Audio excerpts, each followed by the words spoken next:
ضرورت محسوس کریں گے. جب پاکستان کے ساتھ چلے گا تو اس کا رزلٹ دیکھیں گے, ایران بھی راضی ہو جائے گا, پھر افغانستان بھی, اس طرح دوسرے ملک بھی انشاءاللہ ان کو اس وقت پتہ چلے گا جب ایک چیز پریکٹیکل کر کے وہ سامنے آئے گی. ابھی لوگ مختلف باتیں کرتے ہیں, جتنے منہ اتنی باتیں. سی پیک الحمدللہ ابھی آپ بائی روڈ چائنا جانا چاہیں تو آپ آسانی سے جا سکتے ہیں, اور گوادر میں بھی جا سکتے ہیں.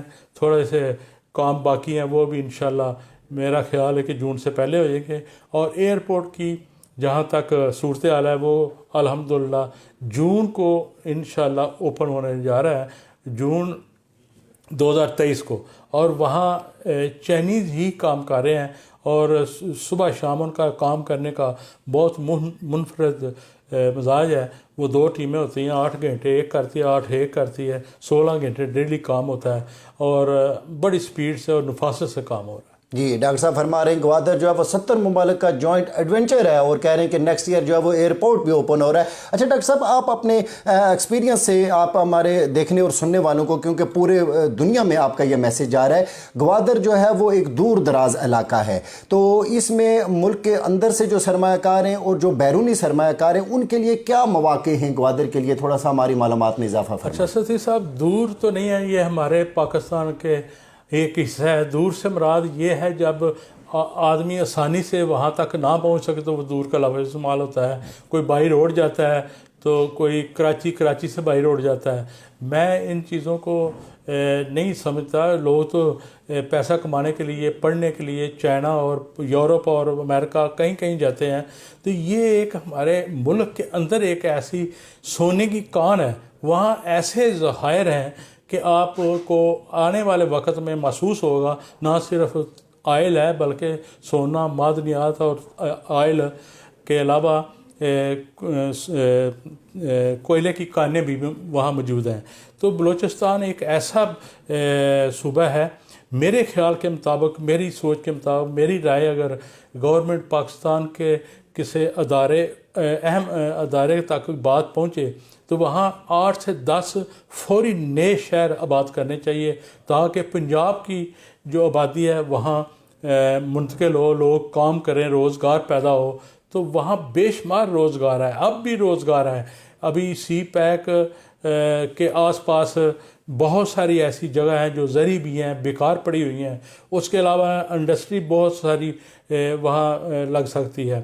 ویسے تو آنے والے وقت میں میں اور آپ کو ستی صاحب پیشن گوئی کرتا ہوں کہ پاکستان میں آبادی, کاروبار, ہر لحاظ سے سب سے پہلا شہر ہوگا جو گوادر ہوگا. اور یہ پسنی, گوادر اور جیونی, یہ ایک تینوں شہر جائنٹ وینچر ہو جائیں گے. آنے والے وقت میں بہت زیادہ ٹائم نہیں لگے گا, تھوڑے ہی عرصے میں اتنی آبادی تیزی سے وہاں منتقل ہوگی کہ میری اور آپ کی اور دیکھنے والے حیران ہوں گے. اب جو وہاں انویسٹمنٹ نہیں کر رہے ان کو میں یہ میسیج دیتا ہوں, آج تو ہر کوئی چھوٹے سے چھوٹا دکاندار, چاہے باہر جو موچی بیٹھا ہے نا, جو جوتے پالش کرتا ہے, وہ بھی وہاں انویسٹمنٹ کر کے اپنا گھر کے لیے جگہ خرید سکتا ہے. مگر ایک وقت ایسا آئے گا کہ وہ جو جن کے پاس پیسہ بھی ہوگا وہ بھی نہیں خرید پائیں گے, کیونکہ جگہ بہت قیمتی بھی ہو جائے گی اور کم بھی پڑ جائے گی. میں تھوڑی سی ایک مثال دیتا ہوں. پاکستان میں 2 شہر ہیں جو پلاننگ کے تحت بنے ہیں, ایک اسلام آباد ہے اور اسلام آباد کے بعد ایک گوادر ہے. اور اسلام آباد 16 کلو یا 18 کلومیٹر میں انہوں نے ماسٹر پلان میں شو ہوتا تھا, اب زیادہ ہو گیا, آبادی بڑھ گئی ہے ادھر ادھر. تو گوادر جو ہے 180 کلومیٹر کے اوپر انہوں نے ماسٹر پلان بھی تیار کیا اور روڈیں بھی مین جو ہیں وہ تیار کر دی ہیں. تو میرا کہنے کا مقصد یہ ہے کہ گوادر میں ہمیں ان دنوں میں لوگوں کو انویسٹمنٹ کر لینی چاہیے, اور وہاں بے شمار گورنمنٹ کی بھی سوسائٹیاں ہیں, پرائیویٹ سوسائٹیاں ہیں. مگر انویسٹمنٹ کرنے سے پہلے آپ جان پہچان کر لیں کہ کوئی سوسائٹی ایسی تو نہیں جو رجسٹرڈ نہیں ہے, آپ کے ساتھ کوئی دھوکہ نہ ہو. لوکیشن دیکھیں, وقت نکالیں, آپ نے بڑی محنت سے پیسہ کمایا ہے, اور جہاں آپ انویسٹمنٹ کرتے ہیں آپ خود اپنی آنکھوں سے جا کے دیکھیں, کسی کی بات سنی سنائی پہ عمل نہ کریں, خود جائیں اور جا کے, اور کوئی مشکل نہیں ہے, یہاں ٹرین پہ بیٹھیں, کراچی جائیں, کراچی سے 500 سے 700 روپے لیتی ہے بس, بہت اچھی بس ہے, وہ آپ کو گوادر پہنچا دیتی ہے, اور بہت اچھا سفر آگے کرنا چاہیں تو 1000 روپیہ لیتے ہیں. تو میرا کہنے کا مقصد ہے کوئی اتنا وہ اخراجات بھی نہیں ہے, سہولتیں بھی بہت ہیں, آپ خود جائیں, دیکھیں, دیکھ بھال کے اپنی جس طرح بڑی محنت سے آپ پیسہ کماتے ہیں اسی طرح اپنی بغیر کسی کے کہنے پہ آپ مت جائیں, خود دیکھ کے ڈیسائیڈ کریں, پھر گوگل پہ جائیں, دیکھیں کہ یہ رجسٹرڈ ہے جی ڈی اے سے, تو پھر آپ اللہ کا نام لے کے انویسٹمنٹ کرتے ہیں. Right sir. اچھا سر, آپ اپنے ایکسپیرینس, اپنا ورکنگ اور اپنی دور بینی سے ہمیں یہ فرمائیے کہ اگلے 20 سال میں گوادر اور سی پیک کو لے کر پاکستان کے مستقبل کو آپ کہاں پہ دیکھتے ہیں؟ میں الحمدللہ, آپ نے بہت پیاری اور خوبصورت بات کی ہے. 20 سال تو بہت دور کی بات ہے. میں 10 سال تک آپ کو یہ ایک پیشن گوئی کرتا ہوں کہ انشاءاللہ اللہ پاک کی مہربانی سے نہ صرف پاکستان میں جو لوگ باہر گئے ہیں وہ واپس آئیں گے, بلکہ ان کے ساتھ دوسرے ملک کے لوگ بھی یہاں پاکستان میں آ کے کام کریں گے. آپ اندازہ کریں کہ ایک نہیں, دو نہیں, لا تعداد آئل ریفائنریاں لگنے جا رہی ہیں. وہ 88,000 ایکڑ کے اوپر زمین ایکوائر ہو گئی ہے, اور اس ایک جو آئل ریفائنری ہے اس کے اندر ایک ہزاروں کی تعداد میں انسان کام کرتے ہیں. تو اگر فرض کرو 2000 آدمی ایک میں کام کر رہا ہے تو 2000 وہاں گھر بھی ہوگا, فیملی بھی ہوگی, تو اس طرح وہاں روزگار کے مواقع بہت زیادہ پیدا ہوں گے, اور لوگ انشاءاللہ وہاں شفٹ بھی ہوں گے, کام بھی کریں گے, اور روزگار بھی ملے گا, اور لوگوں کی سوچ سے زیادہ ملے گا. جی, گوادر ملک کی ترقی کا ضامن ہے اور مستقبل میں بیرونی دنیا یہاں پہ آئے گی, اور گوادر سونے کی چڑیا ہے. ہم پرمغز تجزیہ لے رہے ہیں ڈاکٹر محمد ارشد صاحب کا. یہاں پہ لیتے ہیں ایک بریک, اور بریک کے بعد دوبارہ حاضر ہوں گے.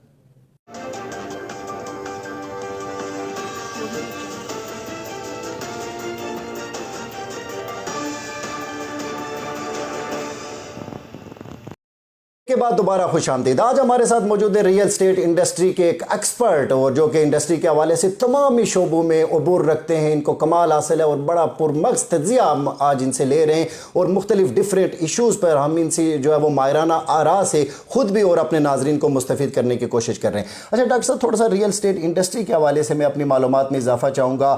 موجودہ کاروباری صورتحال کیا ہے؟ ٹیکسز کا بوجھ بھی ہے ایک طرف, اور FBR کے بھی مختلف سوالات ہیں, تعمیراتی مٹیریل بڑا مہنگا ہو گیا ہے. تو آپ ریئل اسٹیٹ انڈسٹری میں کاروباری صورتحال کو ملک بھر میں اور بالخصوص شہری اقتدار میں کیسے دیکھتے ہیں؟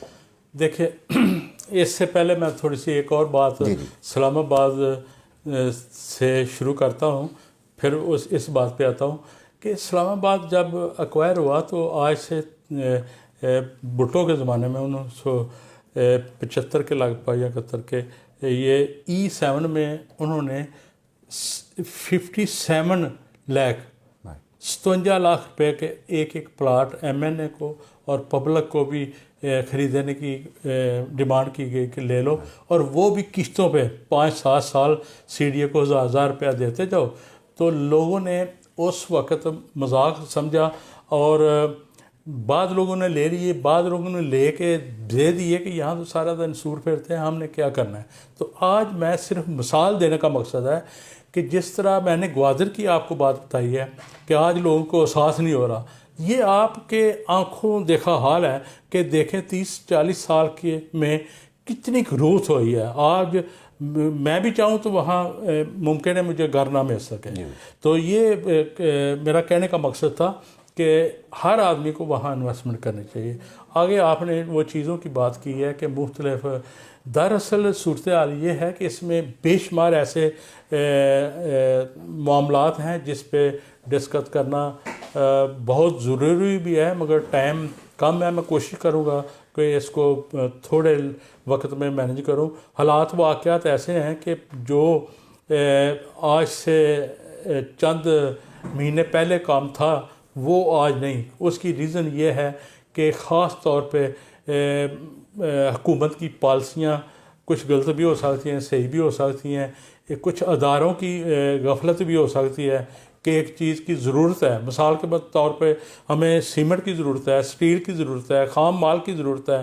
اس کو اس نظر سے دیکھیں کہ اس سال میں کتنا ہمیں چیز چاہیے, اور حکومت کی یہ ذمہ داری ہے پاکستان میں سے یا باہر سے یا بزنس مینوں کو اکٹھا کریں کہ آپ کو مختلف ذرائع سے ان کی ہیلپ لے کہ ایک سال میں ہمیں کس چیز کی ضرورت ہے وہ ارینج کر کے رکھیں. میں چونکہ جاپان بھی 8-10 دفعہ سچ صاحب گیا ہوں, تو میں نے وہاں جو دیکھا ہے نا, یقین جانیں میں ان لفظوں میں استعمال کرنا میرے لیے بہت مشکل ہے, کیونکہ آپ کے پاس بھی ظاہر ٹائم تھوڑا ہے اور بات وہ بہت لمبی ہے. مگر کہنے کا مقصد یہ ہے کہ انہوں نے ہر چیز, پانی, روڈ, ہر چیز جو ضروریات زندگی ہے, ہر چیز اداروں نے کنٹرول کی ہوئی ہے. ہمیں ان کو پتہ ہے کہ ہمیں چیز 6 مہینے کے لیے کیا چاہیے, سال بعد کیا چاہیے, 2 سال بعد کیا چاہیے, 4 سال بعد کیا چاہیے. وہاں اتنی زیادہ چیزیں پیدا نہیں ہوتی جتنی ہمارے پاکستان میں ہو سکتی ہیں, مگر انہوں نے پلاننگ کی ہے. وہ کہاں سے لاتے ہیں؟ باہر سے آتی ہیں اور مینیج کیا ہوا آتا ہے. یقین جانیں حیران کن گل ہے کہ میں نے پچھلے 2 مہینے پہلے ایک مہینہ پورا رہا ہوں, آدھا جاپان میں نے گھوما ہوگا, مگر ایک چھوٹا سا ٹیشو روڈ کیا گلی میں نظر نہیں آیا. اور میں کئی مثالیں آپ کو دے سکتا ہوں, کیونکہ کسی دن پھر آپ تشریف لائیں, میں جاپان اور گوادر کے متعلق مزید آپ سے ڈسکس کروں گا. اور انشاءاللہ سننے والے جتنے بھی اپنے ہمارے ملک سے باہر رہنے والوں کے اندر کوئی ایک چیز, 10 اگر باتیں کی ہیں, 20 کی ہیں, کوئی ایک ان کے دل میں اتر جائے تو اللہ تعالیٰ کے فضل سے ان کی زندگی بدل سکتی ہے. Right sir. ڈاکٹر صاحب, آپ ریئل اسٹیٹ سیکٹر کا ایک بڑا معتبر اور باوقار نام ہے, آپ کا ایکسپیرینس بھی ہے. ہم چاہتے ہیں کہ ہمارے فورم سے آپ حکومت وقت کو کچھ تجاویز دیں جن پر حکومت اگر عمل کرے تو حکومت کو بھی بہتر ریونیو مل سکتا ہے اور ریئل اسٹیٹ انڈسٹری کی گروتھ میں بھی اضافہ ہو سکتا ہے. اچھا, یہ بہت آسان اور سادہ لفظوں میں یہ کہہ دیتا ہوں کہ حکومت وقت کو تمام چیمبرز سے 20 آدمی بلائے اور وہاں کنونشن سینٹر میں بلا کے مختلف رائے لیں, اور وہ رائے لے کے وہ جو رائے آئیں گی وہ بہت ہی قابل وہ ضرورت کے مطابق ہوگی, اور وہ جو ان اداروں کے ذہن میں نہیں ہے. بعض کا چیزیں نہیں ہوتی, بعض کا جب جس فیلڈ سے آپ لوگوں کو اکٹھا کر کے جمع کر کے ان سے جب اوپینین لیں گے تو وہ بہت مطلب بڑی قابل دید ہوں گی. تو یہ جتنا بھی کامیاب ملک ہیں, میں نے ترقی یافتہ ملک جتنے بھی دیکھے ہیں, وہ زرعی زمین کو بچا کے وہاں جہاں کچھ نہیں ہو سکتا پہاڑی علاقوں میں رہائش اور ہر قسم کی سہولت انہوں نے میسر کیا ہے. ہمارے تو یہاں کچھ جگہ بیکار پڑی ہوئی ہے, کچھ ہم بیکار کر رہے ہیں. ہمیں تو جو اللہ تعالیٰ نے ہمیں زمین, سمندر, دریا, ریگستان, زرعی زمین جو بھی اللہ نے دیا ہے, ہمیں اس کی قدر نہیں. اگر ہم اس کی قدر اس کو استعمال کریں تو ہمارے ملک میں نہ صرف ہمارے ملک کے لیے ضرورت پوری ہو سکتی ہے بلکہ دوسرے ملکوں کے لیے بھی ہم کچھ نہ کچھ کر کے باہر بھیج سکتے ہیں. رائٹ. ڈاکٹر صاحب, تھوڑا سا ہمارے پبلک بھی یہ میسج سن رہی ہے آپ کا, تھوڑا سا پبلک کے حوالے سے بھی ہماری رہنمائی فرما دیں کہ بعض اوقات لوگ شکایات کرتے ہیں, سوسائٹیز جو ہوتی ہیں بالخصوص سوشل میڈیا پہ اپنی مارکیٹنگ کر کے جنگل کو منگل دکھا کر, اور موقع پہ وہ چیز ہوتی نہیں ہے, اور عام آدمی پر شکوہ دکھائی دیتا ہے کہ ہمیں دکھایا کچھ اور گیا اور موقع پہ کچھ اور تھا. عام آدمی فراڈ اور دھوکے سے کیسے بچ سکتا ہے؟ اور گوادر میں آپ کا بڑا ایکسپیرینس ہے, اگر کچھ سوسائٹیز جو معتبر ہیں آپ کی نظر میں, تو اگر ہمارے سننے والوں کو رہنمائی فرما دیں. اچھا, اس میں بہت ہی ایک میں نے پہلے بھی فارمولہ بتایا ہے کہ فزیکل خود جائیں, کسی پہ عمل نہ کریں, کسی کی بات پہ عمل نہ کریں. ایسے ہی کسی ڈیلر کو پیسے نہ دے دیں لالچ کے تحت کہ وہ آپ کو دے دے. آپ ٹائم نکالیں. آپ نے محنت کی ہے, 10 سال 15 سال جمع پونجی کی ہے, آپ کی پینشن ہے, آپ نے زیور بیچا ہے, آپ چاہتے ہیں اپنا گھر ہو, زمین آپ نے خریدنی ہے, تو آپ ٹائم نکال کے وہاں کیوں نہیں جاتے؟ وہاں جائیں. وہاں جا کے آپ خود اندازہ کریں. جب تک فزیکل نہیں دیکھیں گے اتنی دیر تک آپ رزلٹ نہیں.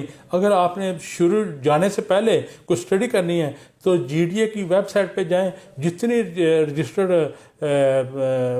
سوسائٹیاں ان کا نام درج ہے, اور جو گورنمنٹ کی ہیں 2-4 وہ بھی ہیں. نیوی والوں نے بنائی ہے, جیڈا والوں نے بنائی ہے, پھر نیو ٹاؤن ہے, سنگار ہے. اس طرح کی کافی ایسی سوسائٹیاں جو ڈیولپ ہیں. وہاں لوگوں نے گھر بھی بنائے ہیں. کوئی ایسا فراڈ اس وقت ہوتا ہے جب آپ کو لالچ دیا جاتا ہے یا غلط جگہ گائیڈ کیا جاتا ہے اور آپ آرام سے گھر سے پیسے اٹھا کے اس کو دے دیتے ہیں. تو اس کسی کی بات پہ عمل نہ کریں, خود جائیں. Right sir. خود ڈاکٹر صاحب کہہ رہے ہیں کہ جانا چاہیے اور تحقیق کر لینی چاہیے, اور ویب سائٹ کا بھی ڈاکٹر صاحب بتا رہے ہیں, تو کسی قسم کے بھی دھوکے اور فراڈ سے عام لوگ جو ہے وہ انویسٹر بچ سکتے ہیں. اچھا ڈاکٹر صاحب, میرا آخری سوال آپ سے یہ ہے کہ آپ نے ہمارے فورم سے حکومت کو یہ تجویز دی ہے کہ فیلڈ سے متعلقہ لوگوں کو بلا لیا جائے, ان کے ایکسپرٹ اوپینین کو مد نظر رکھتے ہوئے پالیسیاں بنائی جائیں, نہ کہ بند کمروں میں جو ہے وہ پالیسیاں لے آئیں. تو اگر مشاورت کر کے پالیسیاں بنائی جائیں گی تو اس کے بڑے فوائد ہوں گے. آپ یہ فرمائیے کہ جو ریئل اسٹیٹ انڈسٹری سے وابستہ لوگ بزنس کمیونٹی ہے, یہ اکثر پرشکوہ اس ضمن میں دکھائی دیتی ہے کہ گورنمنٹ ٹیکسز بہت لگا رہی ہے. لیکن ڈاکٹر صاحب, ٹیکس لینا تو گورنمنٹ کی بھی مجبوری ہے. اب گورنمنٹ کیا کرے اگر ٹیکس نہ لے؟ اصل میں بات یہ ہے کہ میں تو اس حق میں نہیں ہوں. ٹیکس دینا چاہیے. بغیر ٹیکس کے نہ تو ادارے چلتے ہیں, نہ حکومت ہی چل سکتی ہے. ٹیکس نہ دینے کی وجہ میری سمجھ میں نہیں آتی. جو نہیں دیتے وہ شاید یہ سمجھتے ہوں گے کہ ہم نے اگر پیسہ دیا ٹیکس تو اس کا ریٹرن ہمیں مناسب نہیں ملے گا, اور جو حکومت اس کو مس یوز کرے گی. پبلک دیکھ رہی ہوتی ہے کہ یہ گورنمنٹ جو ہمارا پیسہ دیا ہوتا ہے ٹیکس کا, اگر وہ صحیح طریقے سے استعمال کریں تو پبلک ضرور دے گی. میں ایک آپ کو ستی صاحب مثال دیتا ہوں. ایک باپ کے 5 بیٹے ہیں, وہ 5 ہی بہت محنتی اور دن رات محنت کرتے ہیں. جب ان کو یہ پتہ ہو کہ میرا باپ ہمارے پیسے کو مس یوز کرتا ہے تو وہ بھی پیسہ دینے سے اپنے باپ کو کترائیں گے. ملک تو بہت دور کی بات ہے. ڈاکٹر صاحب نے بہت ہی اہم ترین بات کی ہے, اور ڈاکٹر صاحب جو ہے وہ گوادر پہ ملک میں اندر ریئل اسٹیٹ انڈسٹری کے حوالے سے گورنمنٹ کو بھی میسج دے رہے تھے, پبلک کے حوالے سے بھی بات کر رہے تھے, اور مختلف ایشوز سے آج ان سے ہم نے سیر اصل گفتگو اور ان کا پرمغز تجزیہ لیا. ڈاکٹر صاحب سے آئندہ بھی انشاءاللہ نشستوں کا سلسلہ جاری رہے گا. آج تک کے لیے اتنا ہی. آپ سب کا بہت بہت شکریہ.